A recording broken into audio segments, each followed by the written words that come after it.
Hello everyone, welcome back to another mini blog. এখন বাজে 6টার মতন। আমি দিদি জান পাখি চলে আসছি একটু বাজারের দিকে, কিছু কেনাকাটি করার ছিল। আর সব থেকে বেস্ট যেটা কেনার ছিল সেটা হচ্ছে বাবার জন্য স্পিকার নেওয়ার ছিল। এখান থেকে দেখো আমি স্পিকারটা দেখে নিচ্ছিলাম ভালোভাবে। তো তারপর স্পিকার নেওয়া কমপ্লিট করে এখানে চলে আসছি মোমো খাইতে। মোমো খাই চলে গেলাম বাড়িতে। আর আজকে কিন্তু তার পরের দিন। আর আমি দিদি এখন জান পাখি সবাই যাচ্ছি বাড়িতে। এখানে ব্ল্যাঙ্কেটটা ধোয়ার জন্য দিল বাস স্ট্যান্ডে, এখন বাসে করে চলে আসছি বাড়িতে। আর দেখো বাবাকে দিচ্ছি।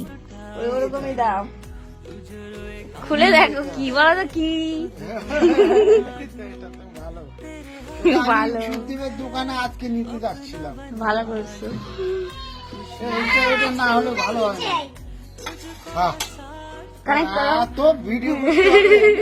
কি দরকার? ভালো লাগছে। খুব ভালো, খুব সুন্দর। ও দাও তো মোবাইলটা। দাও তো কানেক্ট করো দাও।